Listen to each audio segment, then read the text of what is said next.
Today we are honored to have you as our dear participants, and also Dr. Dr.Vequist as the main speaker of this webinar, who is truly one of the greatest experts on the field of medical tourism. I'm Dr.Ali Bazazi, medical doctor and founder, CEO of TebmedTourism Co, established in 2016, working as an international healthcare facilitator. The topic of this event is ROI of medical tourism investment, which is a big concern of medical tourism role players worldwide as a late return investment and business.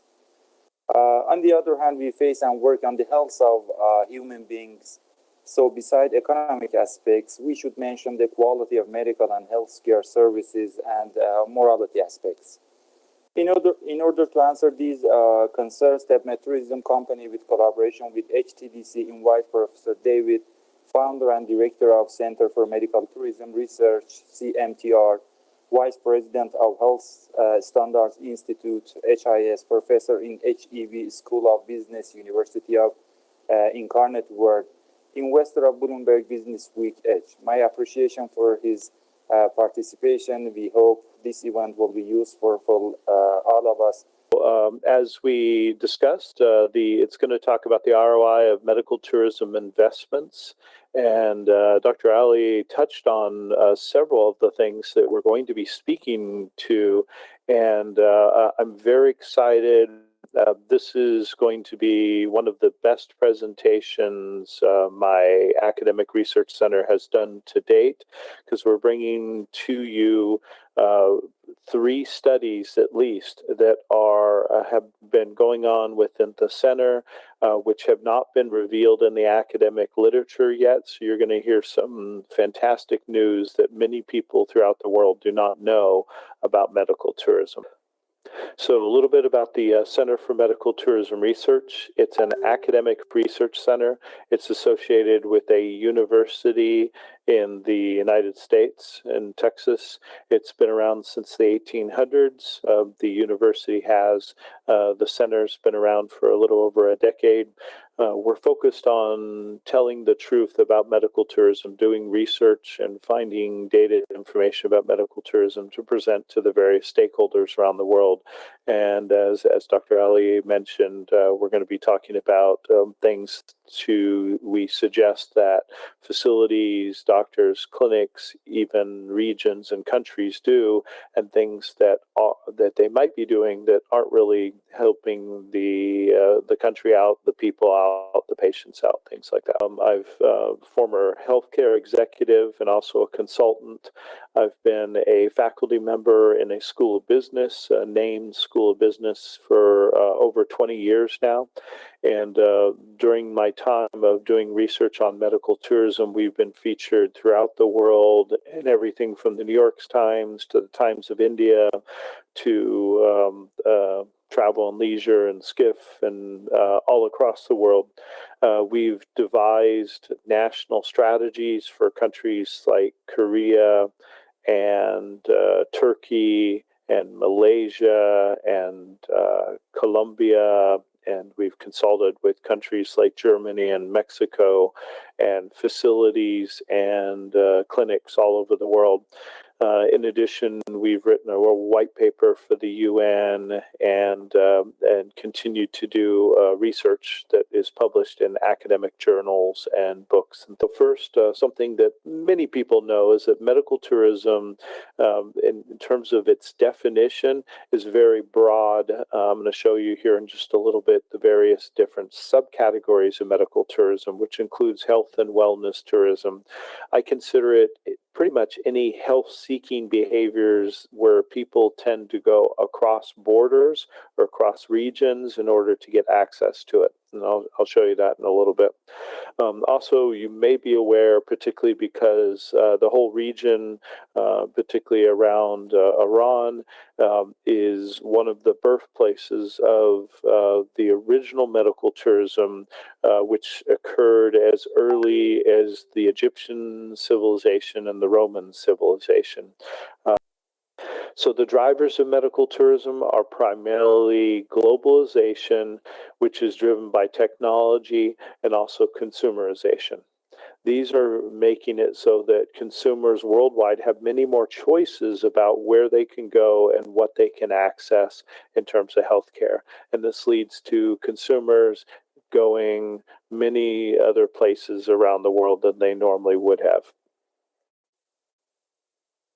Some of the categories of medical or health or wellness tourism are shown in the slide that came from the academic research. I would like you to consider that dental is perhaps the most common form of health or medical tourism that occurs in the world. Let's talk about some numbers that I have specifically from the United States that show some fascinating aspects of this. One is this increase in the amount of health information that's on the internet. We find various rating sites, forums, blogs where people talk about their healthcare and talk about their experiences in traveling abroad or going somewhere to access healthcare. In addition, we also see more health consumerism in terms of using the internet to search for healthcare opportunities. So, for example, we see that on Google that about 1 in 20 of all searches are regarding healthcare or looking for healthcare opportunities. It's about 7% of all the healthcare or all the searches that go on in Google, about 1 billion a day and 70,000 per minute.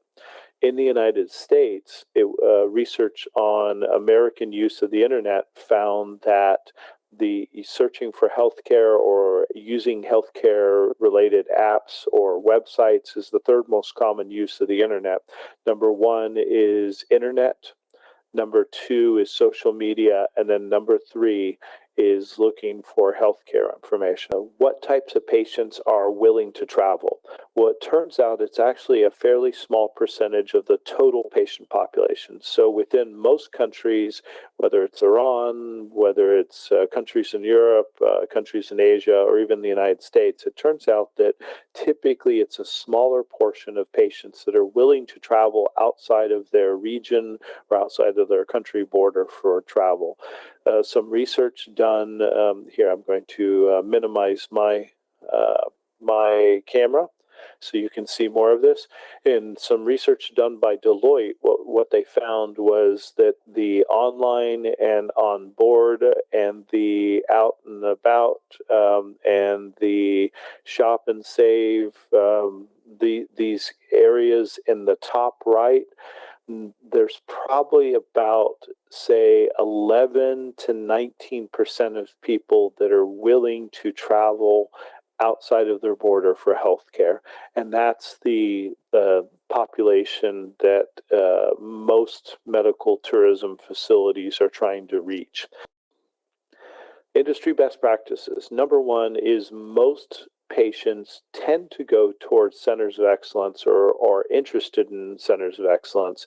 And also there are certain reasons why centers of excellence are known throughout the industry by their peers and by their reputation in terms of providing good quality service. The research shows, for example, that these centers of excellence tend to be better in terms of their overall quality. Their quality outcomes tend to be higher than other facilities. In addition, it's not every patient in a country is likely to be a medical tourist. This is a study from multiple countries across the world from 2017, as I recall. And it shows that approximately 1 in 5 would go out of country for cheaper health care. Now, this varies, of course, from country to country, with some more likely than others. But in general, you'll find that most countries, the vast majority of the population wants to stay in country. So the people that are willing to travel outside, we need to know a little bit more about them in order to be able to attract them. So one of the most important things to medical tourists is not quality or cost, but actually the availability. So when patients are talking about getting access to something that particularly isn't available in their country or in their region or in their state or their city. They're talking about getting access to something that they've read about on the internet. Women tend to have an oversized role in most countries around the world in helping to influence the decision making made by men. So therefore, we've seen in many countries that women have up to 70% of the total, I guess you would say, decision or influence of the decision made by husbands, made by sons, made by brothers, made by fathers, etc. And when you look at medical tourism data around the world, for example, the chart on the right is from a survey of medical tourism patients going to Thailand. You see that typically the female percentage of medical tourists tends to be greater than 51%, in this case 58%. At a certain age, say beyond the age of 65, people are more likely to go to a hospital or a facility with their family, with their loved ones, and therefore they're unwilling to go somewhere where their family can't go with them. So typically, age distribution tends not to be a young population in medical tourism. Young people, say 18 up to 35, typically are not the most frequent travelers for medical tourism. It's typically people from age 35 up to around 65. Now, again, this depends and varies depending on procedure, but in general, you can see that it tends to be those. So one of the big things we found is wherever there tends to be increasing populations, it tends to put pressure on the local healthcare system, and therefore it leads to more opportunities for medical tourism. So in general, what we tend to see is the services that tend to be in demand, and I'll make this bigger by stopping my camera, are the services that are out-of-pocket expenses, meaning that people typically pay for them or pay a large portion of them out of pocket, usually cash payment or private insurance, and or the types of procedures that are something that they want or even are necessary to have a better quality of life, but yet they don't have access to them at the cost that they would like for the quality that they would like to receive. So we see things like you hear quite a bit about, again, cosmetic surgeries, orthopedic surgeries, cardiac surgeries, sex change surgeries, dental. Dental, again, is probably the most common. Wellness is also very common. And then after that, we have general surgeries. Now, interestingly, we're going to talk about this in a little bit too. The length or the distance that people are willing to travel depends typically on the invasiveness and the acuity of the procedure. We know this from a dissertation that was done in Europe about Hungary.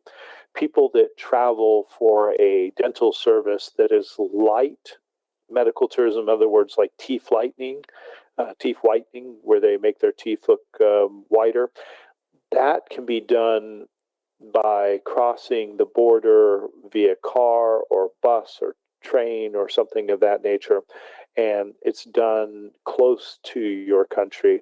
If you're going to travel a long distance using an airplane, you're typically traveling for more invasive, more higher acuity types of heavy medical tourism, like medical surgical. So it's often asked of me what medical tourism tourists want, what patients want when they travel across borders. Well, it's actually pretty basic. Most of the surveys that we've done have shown that they want safety, they want security, and they want the services that they feel are necessary to make it a comfortable journey. Patient testimonials, examples with pictures and details about a patient that traveled to a medical tourism location. One of the reasons that this appears to be very important is because, as we talked about in terms of medical tourism patients, they want to see that somebody like them has engaged in medical tourism and has gone out and been able to receive these procedures, receive a procedure, and that they are feeling better and that they're living a better life because of that. So I highly recommend patient testimonials. Some of the services that are offered at a typical international patient department at a hospital, you need to make sure that the customer, the patient, has everything they need and that their family members are taken care of as well. In addition, many people will need to either meet with family or do work while they're there, so they need to have access to internet, email, things of that nature. Now, another underrated aspect of International Service Department is that it provides a culture for your facility. The people that are in the International Patient Department, they know what the culture is of, for example, if they speak the language and are familiar with the people that are coming from those other countries, then they know what types of cultural artifacts or aspects those people are wanting. And so they can help shape the culture of your facility so it's friendly for the people that are being received. So, for example, Malaysia receives many Muslim patients, and they are very familiar with the culture because they have halal food and opportunities for these patients. So if you understand the patients, you understand the demographic, their religion, their beliefs, their attitudes, their interests, then you'll design a culture around that that's friendly and receives them. All right, so this is the part that you've been waiting for. This is this research. Many of these findings are very new and very hot off the presses, as we say in the United States. And I'm going to show you some things that do provide a positive return on investment in medical tourism and things that don't. And some of these are a little surprising. This shows you an example of a digital marketing funnel when it comes to traditional healthcare. These numbers over to the right are an example, what we call conversion rate. Typically, what you're looking at in social media is you have some type of post, you have some type of messaging that goes out there on some type of digital format. That then has a certain amount of engagement, meaning a certain number of people are interested in that. Based on that, a certain number of people will click through on that. That's a click-through rate, CTR. And then they get to a place where they can make a decision whether they're going to book an appointment with a medical tourism provider, and then we have a conversion rate, a CR, and then that is the number that determines how many of those people that came to your website will actually engage in purchasing your services. So when we look at some of the evidence of what the return on investment is specifically in healthcare for digital marketing, it's high. As you see, email marketing tends to be the highest at almost a 250% ROI, meaning that for every dollar that you're going to put in, you're going to get at least 2.5 times back, at least 2.5 times back. It's a very good return on investment. But also up there are webinars and other type of social media types of postings. What we know from digital marketing is there tends to be a positive ROI. This is an investment I would urge you to make. And this is whether you're a facilitator or if you're a physician trying to get more international patients, or if you're trying as a hospital to get more international patients engage in digital marketing. Word of mouth is great. It's even more cost effective, but digital marketing is going to get you people that weren't aware of your services before. Clusters tend to be very inclusive, meaning that you allow a large number of stakeholders in it, and you want to get them involved as frequently as you can. So involve a large number of stakeholders and get their ideas about how to make the experience better for medical tourists. As you see on the right, Texas Medical Center involves not only the airports, but the hotels, the restaurants, all the different layers of government. They get the chambers of commerce involved. They get the diplomatic corps involved. They get everybody involved, and they have a meeting. This is one of their secrets of their success. It's called the International Patient Advisory Council, and they get together on a monthly basis and discuss why are medical tourists happy or unhappy? What can we do to make it better? How can we make it better for medical tourists to come to Houston? And it has been very successful, and we see that for clusters all around the world, where you get people together and they start talking about ways in which to bring more international patients in. There typically is a... All right, so let's talk about international patient services, offering additional services to patients. Now, one thing I failed to mention when we were talking about international patient services before is that international patient services, when you have people that speak the language, know the culture, know the religion, know the demographics of the international patients, they help with things like signage. The research shows that for major centers of excellence, again, I mentioned this numbers from the Leapfrog group, for example, they see a overall reduction in waste. This is because, again, they are a focus factory, meaning that they do things more often and therefore have less waste because they're more efficient. Also, the advisory board, a organization in the United States that looks at healthcare, found that a center of excellence tends to gain market share, meaning that as a center is known for doing excellent work and its reputation, its brand is spread, probably through digital marketing and other smart efforts, that leads to greater market share, meaning that they are spending less money on operations. They're increasing their overall market share, their volume, leading to more profitability. So a sound investment is making investments in becoming a center of excellence.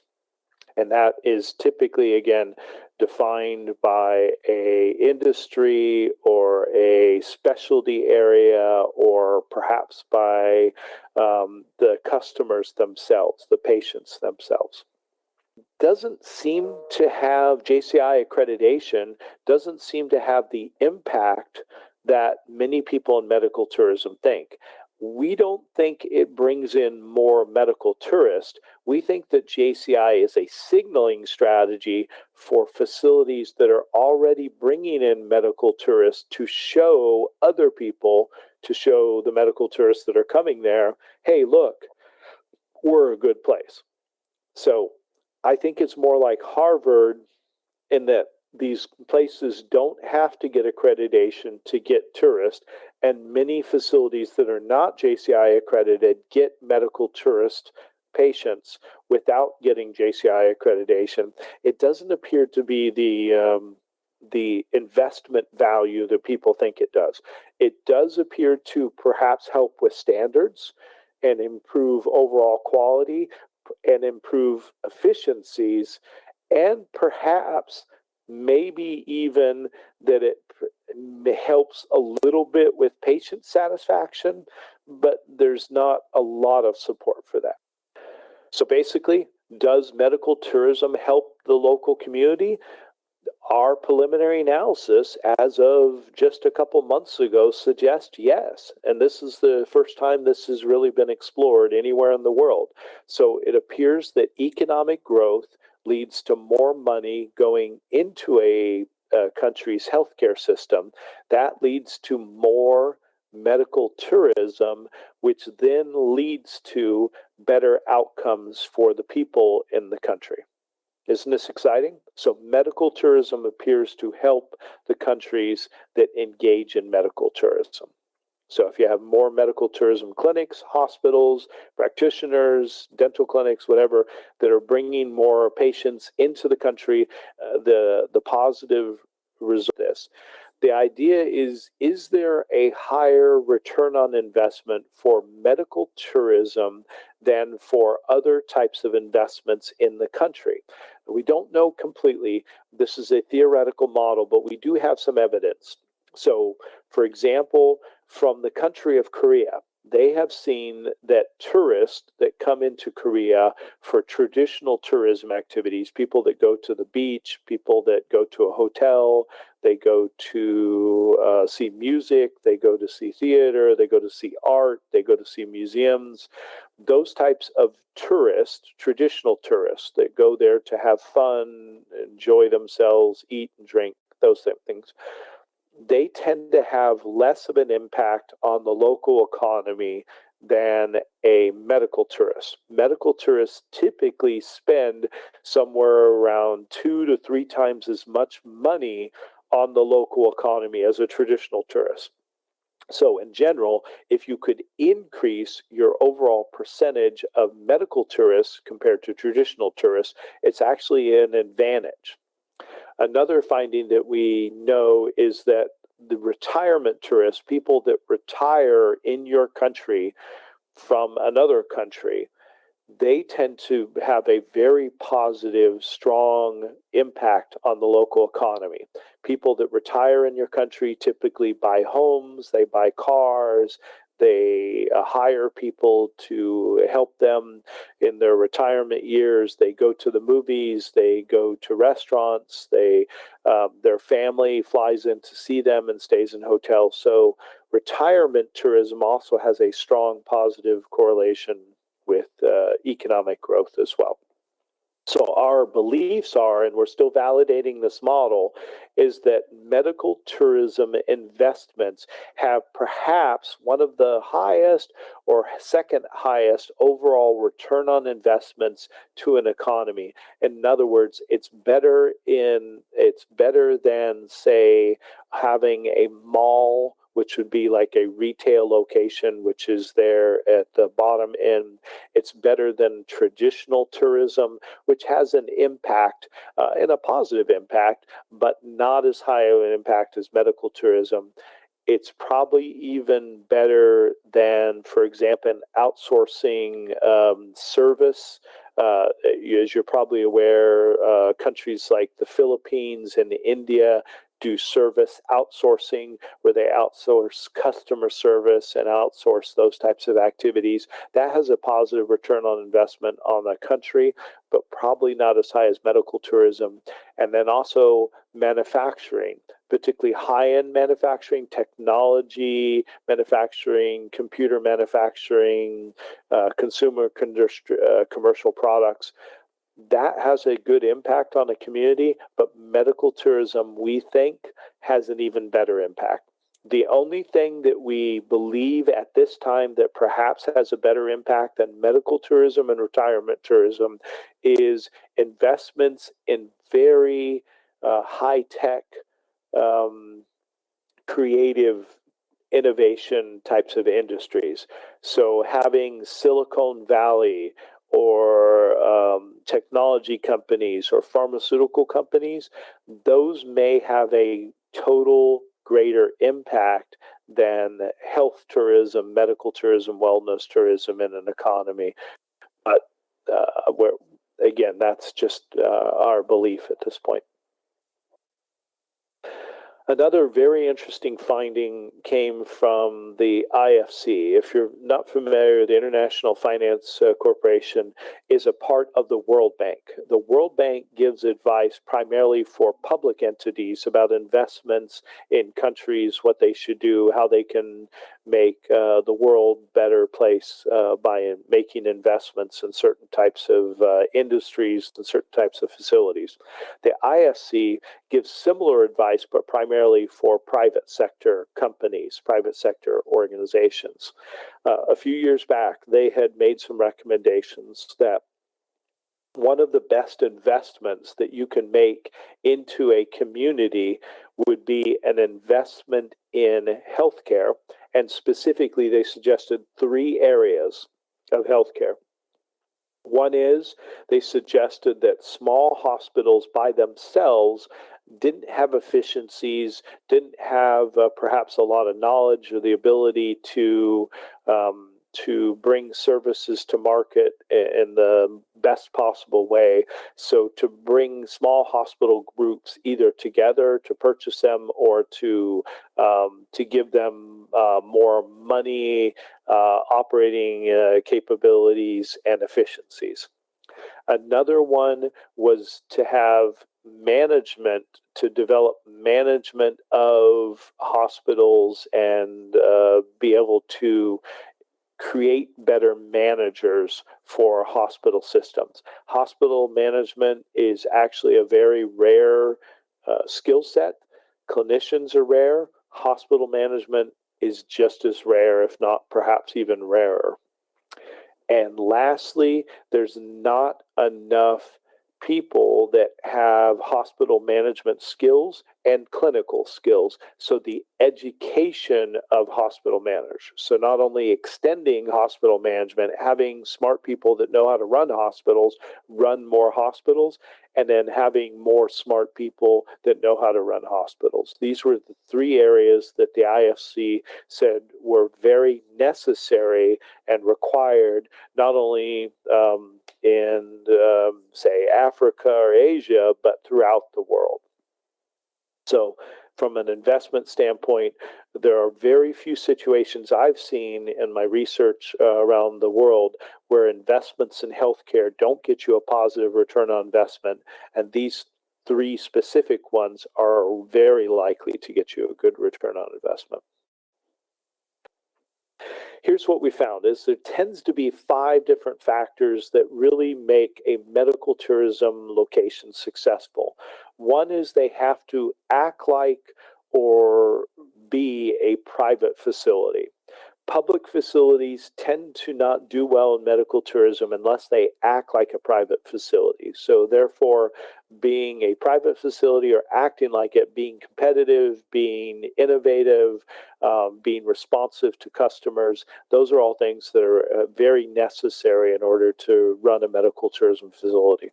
Also, you have to get the doctors, the surgeons, the dentists, the nurses, you have to get the practitioners engaged. They have to be involved with the facility, they have to be wanting to receive medical tourism patients, and they have to be part of the efforts, particularly when it comes to marketing.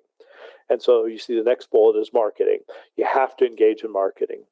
Good medical tourism facilities know who they know what they are, and they spread that reputation, particularly online through digital marketing. Also, you have to build a community, a cluster around a good medical tourism facility. Most medical tourism facilities have outreach into the local tourism community, the hotels, the restaurants, the transportation companies, the airlines, the airports. You have to start building that cluster. It may even include other healthcare practitioners in that area, but again, great locations, great systems, great facilities tend to have a cluster, or they tend to get the other stakeholders involved to make sure that medical tourists get what they want, which is safety, security, convenience, service. Lastly, tourism. As I mentioned before, most medical tourism facilities tend to be in close proximity or have connections with some types of tourism activities. people, when they travel to another location, when they travel to another country, they want to try the food, they want to go out and engage in some tourism. They want to do something different than what they would do at home. And again, if not the patient themselves, then definitely their family. So you want to make sure that there's some types of tourism. All right, so medical tourism is improved if you use the right strategies. The biggest problem we find in medical tourism is many people are doing things and they're making guesses as to what they should be doing. They're not making investments based on research. They're not making investment based on best practices in business and industry. They're making investments because they don't know what to do and they're just trying, but they're not always succeeding. Good investments tend to lead to higher return on investment rates, and those investments include, as we talked about, developing clusters, becoming a center of excellence, engaging in digital marketing, improving your service, improving the services offered to medical tourism patients, having an international patient advisory committee for the region, and also international patient office for your patients coming in. All those things are very important. Medical tourism is growing. After the pandemic, we're expecting it to grow by as much as double-digit rates in the near future. So if you're going to improve upon your medical tourism, you're going to need to make the right investments. My center would like to help wherever possible. We have a brand new certificate program that is coming out. A former president of Mexico, Vicente Fox, has reached out to my organization to develop a certificate program, which we're going to be doing in Mexico initially in February of 2022, and then we'll be expanding that across the world. In addition, we have a brand new cluster initiative that we are developing. We have taken some of the research from Harvard and designed it specifically for health, wellness, and medical tourism. So we'll have a new cluster program or curriculum that can be delivered around the world. So if you're interested in either the certificate program, which comes out early next year, or the cluster program, which is being developed as we speak, please let me know, and we'd be happy to make it available to you. Here's my contact information. There we go. You can reach me a variety of ways. You can reach me by email. You can also, if you're interested in the certificate or the cluster program, you can email medicaltourism@uiwtx.edu, which is my university. Also, look us up on Facebook, off our website. I'm also on LinkedIn, and we have both a LinkedIn and Facebook page and group. I just wanted, I just want to, on behalf of Mr. Shahiri, appreciate Dr. David. And I have to say, Mr. Shahiri is CEO of Health Tourism Development Center of Islamic country. And we are really honored for having you. Thank you so much. You're welcome, Ms. Musavi. Thank you, Dr. Yes, Ms. Musavi talks instead of Mr. Shahiri, as this event conducted by collaboration of HTDC Center. Medical tourism is a service and doesn't have any tangible product of the customers. We have two opportunities in Iran: good doctors and cheap price, of course, fast. We had an experience that there was complete satisfaction after the patient arrived until the time of departure and following, but previous confidence is really difficult. We use all of social media, but result isn't accepted. According to you, we haven't just JCI certificate. With all this, What is your opinion about the cooperated of doctors of origin and destination, about refer patient, and also about your advice about just Iran, no US, no Texas? Thank you.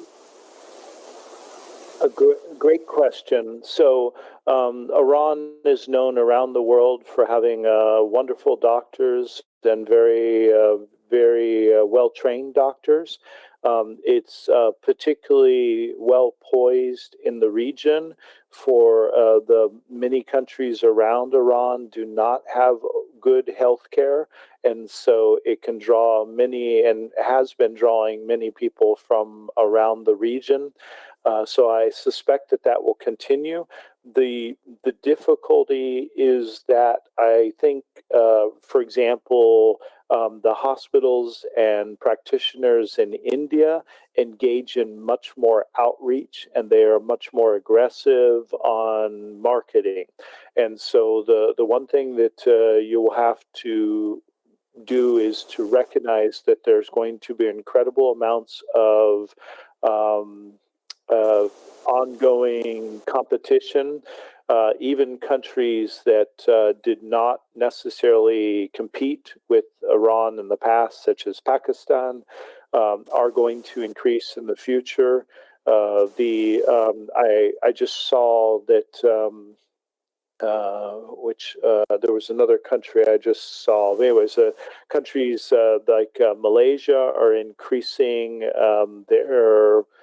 their marketing efforts to trying to get many more patients from that region to come there. So a great place for Iran to market would be in places like North Africa and Sub-Saharan Africa. And the choice destination right now for many people in, say, Nigeria is to go to India, but yet the fastest growing population in Africa is the Muslims. And so there's so many wonderful opportunities for Iran, but I do think that they have to get better at competing and get better at marketing themselves and telling their story. So that was one of the questions. I think the other question was, around accreditation. As I mentioned, the international accreditation is not required, but it does take a effort to show your excellence and your branding and the quality of your physicians and your practitioners. So that's a story that needs to be told. And to do that the best way, my recommendation is there needs to be a stronger Iranian cluster, and there may even need to be clusters developed within specific regions, such as Tehran needs to have its own cluster, and they need to start talking together and developing their competitiveness as a region, because they're competing with some very large and very successful countries and regions around the world. I want to know your point of view on the future of medical tourism. As some of the resources mentioned that this industry will lose its position in next 15 to 20 years, for example, substituted by telemedicine or other things. I want to know what's your point of view regarding your research and experience. Thank you. That is a great question. Interestingly, telehealth historically has been a portion of medical tourism. For example, in the 10 years ago, when Americans would travel to India, they would first engage in Skype consultations with physicians in India before they would travel to India. So telehealth has been around for a while in a informal way, and it will continue to be a large portion of medical tourism. There's a brand new finding. It just came out 2 weeks ago regarding the pandemic and telehealth. It's a very fascinating finding. So this Harvard School of Public Health, in conjunction with the Robert Woods Foundation, two very well-known organizations in the United States, looked at people that had used telehealth during the pandemic. And they found that about 82% of these people were happy with their telehealth experience. But when they asked them one more question, they said, would you prefer to continue to meet on telehealth, or would you prefer to meet a doctor in person? 64% of them said they would prefer to meet a doctor in person. So people say they are satisfied with telehealth, and they are, but would they prefer to meet a physician in person? The answer appears to be yes. So are there types of consultations that you can get via telehealth, and will those continue to grow in the future? I think the answer is yes. But I think there's still going to be certain types of procedures where people are going to want to have the doctor look at them, touch them, examine them, things of that nature. Now, obviously, the technologies will continue to increase, and we'll be able to send blood samples to a local laboratory, and that'll be analyzed by a physician. But for certain types of procedures, say orthopedic, cardiology, neurology, transplants, those things, it's still going to be in person, an aspect of it, and the patients are going to want to meet with the physician perhaps at least once prior to telehealth.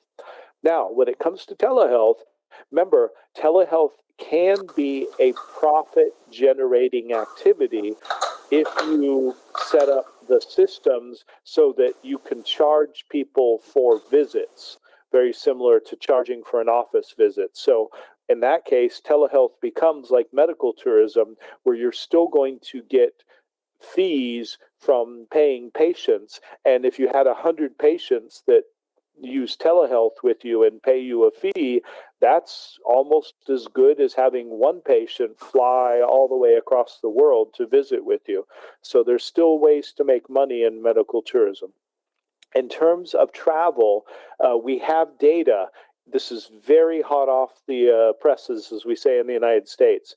So there is a website called The Real Self, which has women that engage in cosmetic surgeries, where they talk about their experiences. And they talk about which physician they went to, what rehabilitation center they went to, what country they went to, when they went. So we've been tracking that pre-pandemic, and then, if you will, post-pandemic, say the end of 2020 on. And so what has been happening, and I have a graph, I didn't bring it with me today, but I have a graph that shows prior to the pandemic, the average woman was traveling about 1,600 miles to get to a cosmetic surgery destination. During the pandemic, that went to 0. So they weren't traveling. But over the last 5 to 6 months, it's slowly been going up. We're now to about 800 miles that people are traveling, meaning we are almost halfway back to being where we were pre-pandemic in 2019 in terms of travel. So it appears that women are traveling for cosmetic surgery, and based on our estimates, by the end of this year, or perhaps the first quarter of next year, the number of miles traveled will be back up to where it was prior to the pandemic. So I know the end of medical tourism has been. I have been in many African countries, and I represented many Indian hospitals over there. So I have been there for organizing OPDs and BDs, and there were some contracts with the insurance companies. So it was based on my experience. I just wanted to give one more suggestion to the Iranian hospitals and others. Okay, so I wanted to say, if we start going there, organizing OPDs and meeting their treating doctors. For example, I just give you a recent example. I received one patient from Niger, Niger, from Niger, West African country. It's a French-speaking country, and you will be surprised to know in our local well-known hospital, there was not even a single interpreter for that patient. So I was interpreting the patient, and people do not know where they have to go. It was a kidney transplant patient, and Niger, they don't have such facilities to operate such patients, and there are big number of patients started coming to India. It is just after the pandemic. Before pandemic, they were going to Tunisia and Turkey, and they were getting some difficulties getting the visa for Europe. So now they are diverting to India. Another example, because of some diplomatic issues, Indian embassy in Iran, they stopped giving visa to the Iraqi patients. Indian embassy in Iraq, they stopped giving the visa. So it was again the good opportunity to present yourself and give another option to the Iraqi patients. So these were just some points that I wanted to share, and because I'm from the same medical facilitator fraternities, there is no boundary. And India just again started another thing. Instead of getting patient to India, they starting sending their doctor to their country and train their doctor for the post-operative cares. So they operate, for example, one kidney doctor is going, one nephrologist and the urology team is going to their country, operating patient there, and they are coming back. After the post surgery, their doctors are already trained by the Indian doctors, so they are taking care of that. So that also helps to reduce the cost of the patients. So yeah, we've seen. Yes, sorry, doctor, you were saying something. Oh yeah, yes, that's actually a very common model that we're seeing replicated around the world, is having the physicians from your country go and potentially perform a surgery outside the country for people, or meet them somewhere to do these procedures. So there's a variety of ways to basically improve the quality and reduce cost to promote value for patients, and many of these involve international or global healthcare, and so I expect that international global healthcare will continue to increase, and India obviously has all the potential in the world to continue to increase it. I think Iran has been a country that has been destined to grow its medical tourism for a very long time. Again, the Iranian physicians have a very long history and are very well known throughout the world for their quality, but it hasn't been quite the destination that it could be. And I think that with some investments made in the right things, and with the will to grow this industry, it will continue to pick up more patients, perhaps at the expense, if you will, of places like Turkey and India and Malaysia. Your presence, Dr. David, in our online event. Thank you so much. We enjoy and use the great points. We will be in contact, and I will ask you to the ways that you can promote our strategy of medical tourism. We have the videos, you showed the communication ways. If other people would like to communicate, we can provide them the videos and communication ways. I'd love to continue to be involved, so please let me know how else I can help support you. And again, thank you so much for your hospitality today. Both Layla and Ali, you've both been wonderful, and you've been